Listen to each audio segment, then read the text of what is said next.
So hello everyone and welcome to another video. How is everyone and how is your weekend going? For me, I was simply scrolling through the Volibear mains Reddit post feed, and I came across a weird message from a Volibear player claiming to be the challenger #1 Volibear this split with a weird build. He plays Riftmaker with Navori Flickerblade. I thought, why not give it a go? On paper, this looks like a good build, and even on the League of Legends analytics website, this build has a high win rate compared to other builds. So we went and started the game. And look and behold, the game where I wanted to test this new build, we were already losing. So yeah, I was thinking to myself, the idea behind starting with an offensive ability power item, then going for Navori, looks good for two main reasons. The first reason is that Volibear is an early game champion, and hence having an item that gives HP and ability power is the perfect rush, knowing that you have a solid early game. The second reason is that the nature of Volibear revolves around having continuous fights, so going for Navori will contribute to having more value while fighting enemies. The idea behind the Navori is that you get ability haste indirectly from your attack speed. So, if you have a spell that has a 10-second cooldown, the moment you attack someone it becomes 8.5 seconds, and when you attack again it becomes shorter. Since your auto attack takes around 1 second, assumably, you already reduced the cooldown by 2 seconds. Making the ability cooldown about 5 seconds. If you keep fighting, you will end up getting your abilities back quicker than they should be. Another hidden aspect is that this build is very cheap, benefiting from being more affordable than other rush builds, since it is an offensive off-tank build. My approach included taking Rod of Ages, since I noticed that the stats indicate this item performs better than Riftmaker. So yeah, Mr. #1 Challenger Brazilian Volibear, we thank you for your efforts. And it seems this build embodies the spirit of Brazilian culture. If you are good at something, you should have fun with it, similar to football and the way they fight. I think Brazilians are fun people, and this build shows that indeed. I feel the more we will be playing with this build, the more we will enjoy Volibear. This game was a disaster from the start. Nothing was working in our favor. First, I completely gave hope helping the top laner because that guy is a stupid player. He died while trying to solo invade the red buff. He also wanted to kill Vayne at level 2, failed, and died horribly in the early game. Later, he started ending the bot side, which is weird because usually, top laners have the ability to endure the hardship of playing against ranged matchups. In mid lane, I think it was Syndra against Fizz, and it's hard to gank that lane without hard CC. Most likely, Syndra will die 2 or 3 times before we reach the mid game. This left us with the bot side, and when I went there, I don't know if I started generating bugs with Poppy. I also couldn't play properly around that champion. We ended up playing against ourselves, making it very hard. It's very difficult to play against champions with weird interactions. Moreover, we were playing 4v5 or rather 4v6, since Set was purposely dying and seemed to be playing with the enemy team. The team formation is crumbling and we are so behind with no glimpse of hope. But our mindset is simple. You don't queue up for a game if you plan to lose before the end. I was really looking forward to trying this build, and games like this just require one approach: patience. You shouldn't think about objectives or towers. You should only go for kills or split push. Split pushing would be a much higher strategy to win the game, but Vayne is the supreme block for Volibear in dueling. The only comforting thought is that our build is a cheap one. 2,600 gold for each item is manageable, and Rod of Ages will give us free stats as the game goes on. So the idea now is patience and picking off targets whenever the chances arise.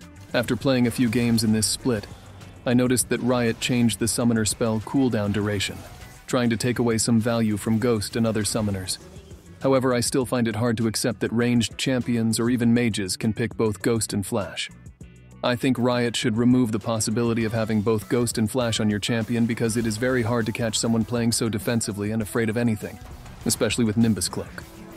Imagine someone picking Vayne top with Flash, Ghost, Nimbus Cloak, and Fleet Footwork. It is inconceivable to think that this player understands what it is to fight fairly in life. So this is just an idea that came to my mind while playing this game. Despite the frustrations and the challenges, we are still making some progress by picking off stray targets here and there. Even though we are already behind, I think we still have a chance. Without surrendering, we have reached a point where we can at least make it to the mid-game. It is not guaranteed, and the game might be over before the 20-minute mark.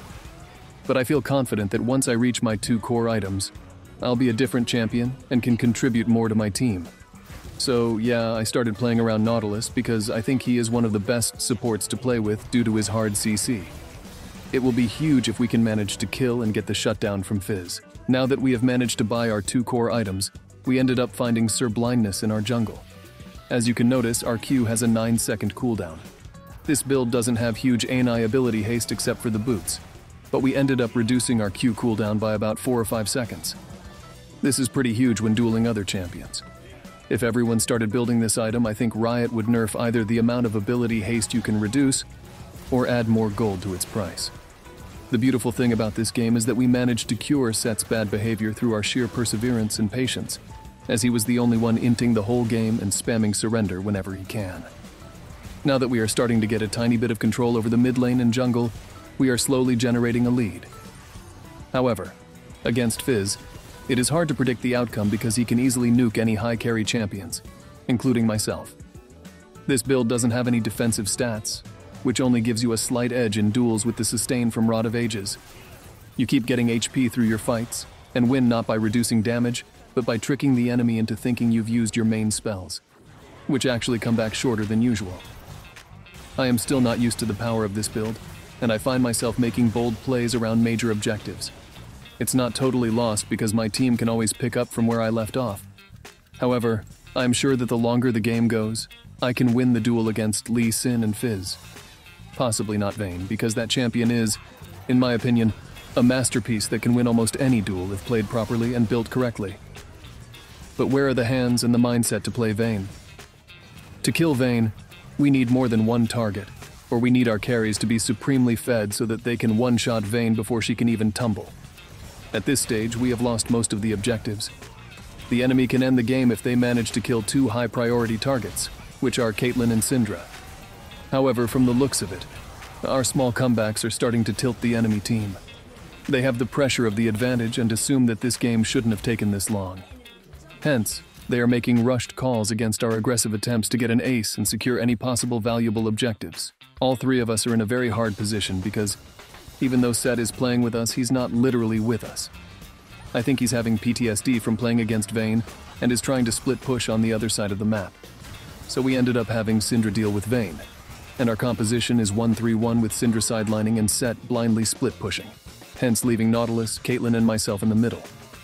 Playing passively won't do us any good, so we are trying a very aggressive approach. I think the build wants you to be a little bold.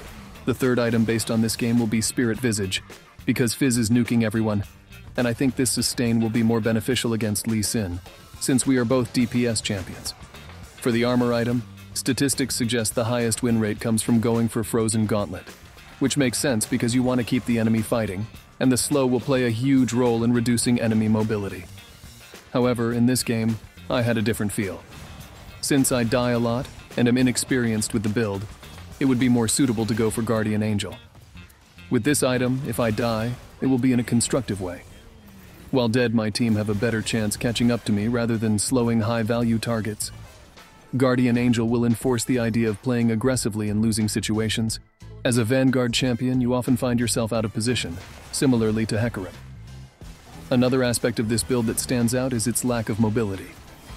I understand why going Frozen Gauntlet would help make this build more effective, but I think opting for Berserker's Greaves into Zephyr later on, or maybe Black Cleaver or any item that gives you ramping movement speed, will help you catch up to fleeing targets rather than just slowing them. This is important against champions like Lee Sin, who can either kick me or jump away, or against champions like Vayne who use Flash and Ghost. It's still debatable, and we need a lot of games to see how the build performs against various compositions, but so far in this game it is a good indication. Even when we are very behind, every item we get gives a slight advantage, allowing us to enjoy the game while losing, which is rare endeavor.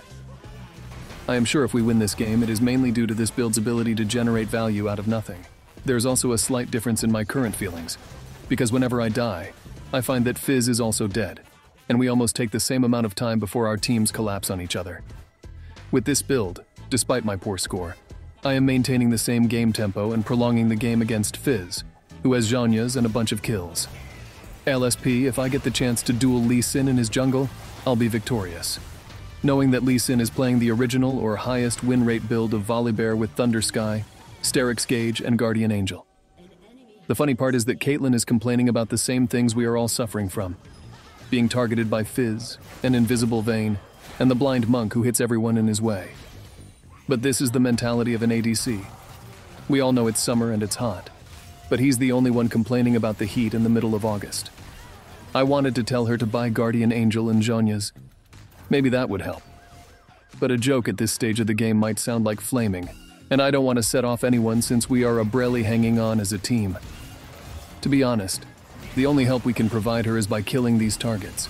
There is so much mobility in the game that it is hard for anyone except for Groot, aka Maokai, to handle this mobility. The sad part is that whenever we make any advancements, they take more and more. Right now, we have reached the late game, and we are at risk of losing all our inhibitors. You may think that this is bad for us, but if you look at the game since the mid-game, they are not able to finish the game, and we are not able to push properly. We have reached a stalemate. Since they can't finish the game and we now have the Baron buff, we will have loads of super minion waves. Luckily, all our champions have clear wave capabilities, which means we will be generating a lot of gold and experience to compensate for the difference in gold.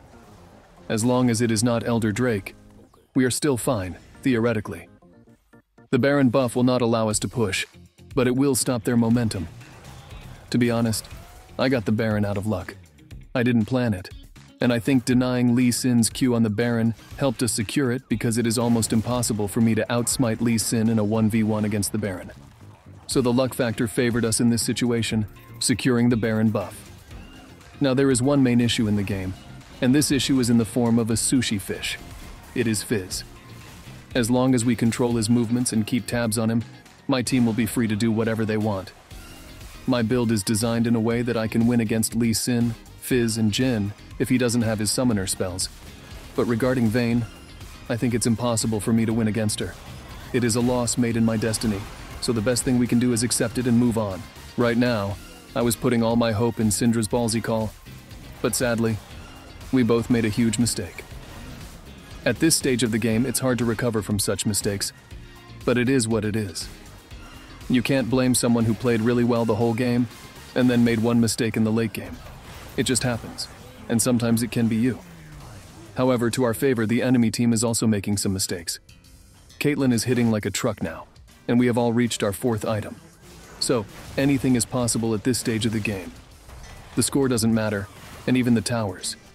If we manage to kill the enemy team once at the right location, we can end the game. After getting a second Baron buff, I thought to myself, maybe we can get rid of Vayne this time instead of Fizz. The last time we tried to kill Fizz, we ended up dead ourselves because that fish is so slippery. If he had built any more ability haste, he could have been spamming his trickster move continuously, making him untargetable the whole late game.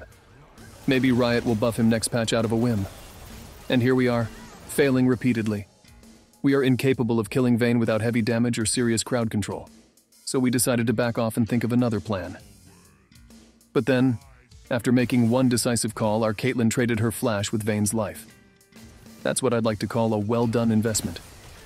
Now, the enemy team doesn't have 2 of their high-priority carries.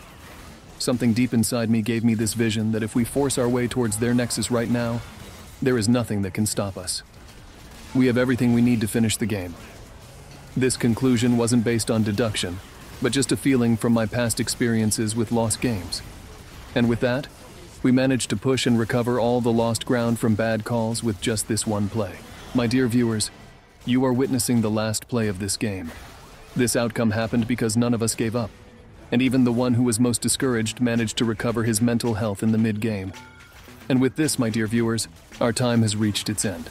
Make sure to do the usual. Subscribe, leave me a comment, drop a like. I hope you try this build and have some fun with it. Thank you for watching, and for the record, I put the link of the full game in the pinned comment if anyone is interested. Take care, everyone, and peace.